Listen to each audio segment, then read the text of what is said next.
Assalamualaikum warahmatullahi wabarakatuh.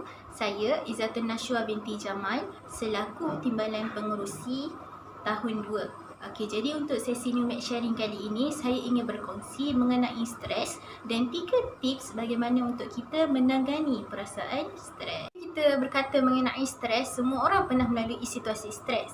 Jadi stres ini terbahagi kepada 2, iaitu positif dan negatif. Stres yang positif memberi kebaikan kepada diri individu itu apabila seseorang individu itu dapat meningkatkan produktiviti diri.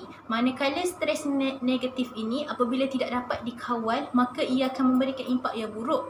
Seseorang itu akan menjadi lebih teruk apabila ia bertukar kepada depression, dan depression ini sangat mengganggu diri seseorang dan ia dapat memberi impak yang negatif kepada seseorang. Oleh itu, kita haruslah menangani perasaan stres ini supaya ia tidak membawa keburukan kepada diri seseorang. Jadi, jom kita lihat apakah tips untuk menangani stres.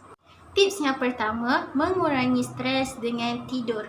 Tidur yang cukup dan berkualiti dapat membantu mengimbangi emosi diri seseorang. Tidur ini dapat memberikan kita semangat dan menjadikan kita lebih positif. Dalam Islam, tidur pada siang hari disebut sebagai qailullah. Tidur ini tidaklah lama. Ia hanya mengambil masa 15 minit hingga ke 30 minit sebelum masuknya waktu zuhur. Tidur pada siang hari ini dapat membantu kita mengurangkan rasa stres dan dapat membantu seseorang itu menjadi lebih produktif. Kedua adalah mengurangkan stres dengan membaca buku. Membaca buku dapat meningkatkan ketajaman minda dan dapat mengurangkan stres dalam diri seseorang.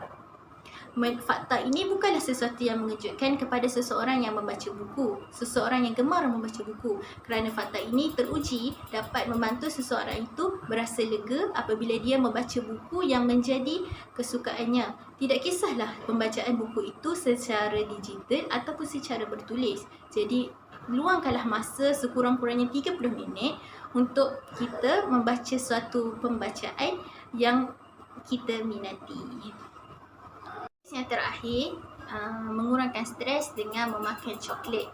Okey, coklat serta manisan ini sebenarnya menurut fakta dapat membantu untuk mengimbangkan emosi kita dan merangsangkan emosi gembira dalam diri kita. Jadi apabila kita ambil manisan-manisan ini, kita akan jadi sedikit lega dan kita akan rasa lebih bersemangat dan gembira. Jadi kalau kita lihat balik kan, kalau kita perasan perkataan stres itu apabila kita terbalikkan, dia menjadi keadaan dessert. Jadi kalau anda rasa stres ataupun tertekan dengan assignment yang berlambat, dengan final exam yang akan kita hadapi tak lama lagi, jadi cubalah untuk tenangkan diri dengan mengambil manisan-manisan. Okey, itu saja tips daripada saya. Semoga dapat mengambil manfaat.